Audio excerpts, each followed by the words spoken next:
Widyastuti and I'm from class 3 in majoring international relations batch 2020.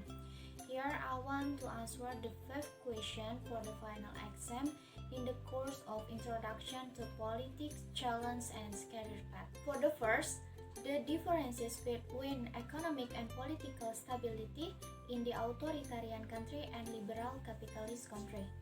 Here, I take two examples for the authoritarian countries like North Korea and Singapore.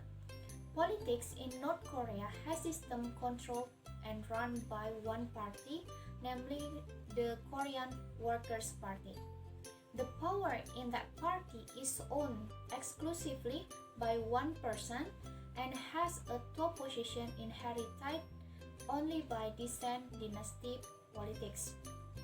For example, North Korea, the leadership of the country is lowered not by general election but from the appointment of the next person who is still a relative part of family, like Kim Il-sung, who benefited from the throne of his leadership to Kim Jong-il.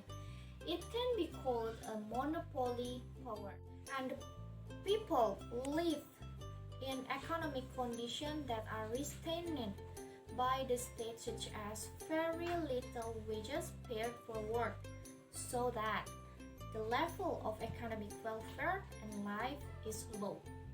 While Singapore has a strict political system based on the law that applies to its people as long as it doesn't interfere or become a threat to the government and political process.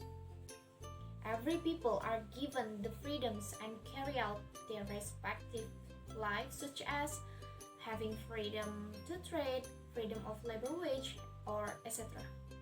So, according to economic intelligence units, North Korea is the most authoritarian regime and Singapore with a modern regime of authority.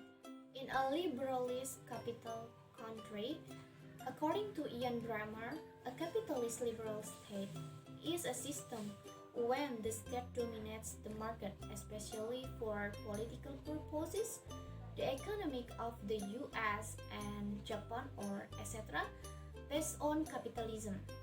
In a capitalist economy system, production is carried out to maximize personal gain. Decisions regarding investment and use of the means of production are determined by business owners who compete in the market. Next to number 2.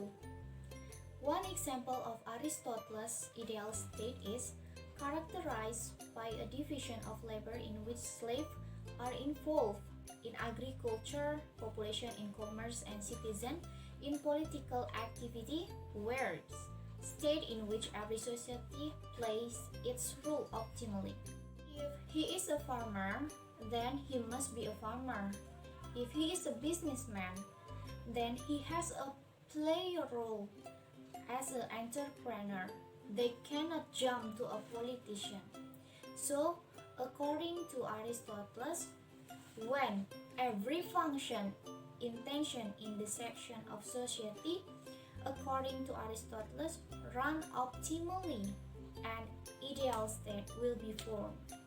Next to number 3, post-colonial is also considered a literary theory or history or circumstances that represents or consequences of Western colonialism.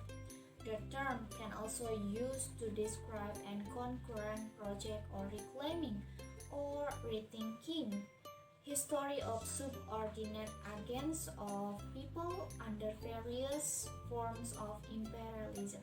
For example, India still use the parliamentary system, same as Dutch colonial, and Indonesia, which is try to reform the Dutch colonial. And post-Western can also be referred to as post-modernization, where the Western countries will have less power because there are power from the East that are starting to dominate. Meanwhile, era of introduction of ideas that originated from the new artistic, cultural, and literary movements in life.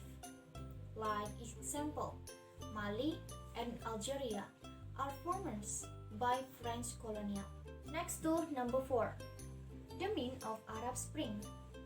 Arab Spring is well known in the political science since January 2011. Arab people called it Saurat al-Arabia and Westerners called it Arab Spring, which is marked the beginning of the revival of hopes for a better and more democratic life in the Middle East region, especially Arab world, because after a long period of being led by authoritarian system, who focus on explaining 3 countries, they are Tunisia, Egypt, and Syria. Tunisia success in the democratic transition. Egypt has failed halfway through the coup process but has success in overthrowing the authoritarian of Hosni Mubarak regime.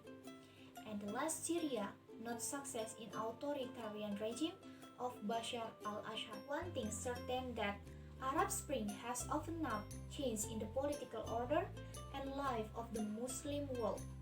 The caliphs tried to improve the political order based on the Muslim community of Arabia and tribal power of the Arab, who success conquering in the Middle East empire. After entering the modern century until now, political problems are increasingly developing in dealing with a various problem accompanied by the solution that require thinking. I read from the Social Politic Development in Islamic Formation Order written by Koniati. Next to the last, why the state needs an international organization, and give the example. A country really needs an international organization because international organization play an important role as a place to realize common interests in accordance with the vision and characteristic of this international organization in creating peace, promoting cooperation, and increasing mutual welfare. For example, Indonesia play a role as one of the pioneers of ASEAN, founders who are active in maintaining peace in the Southeast Asia region. Indonesia has participated in the formation of the ASEAN Security Community. It aims to tackle crime and violence, encourage the strengthening of maritime security or cooperation, and etc. I think this is enough. Thank you and see you.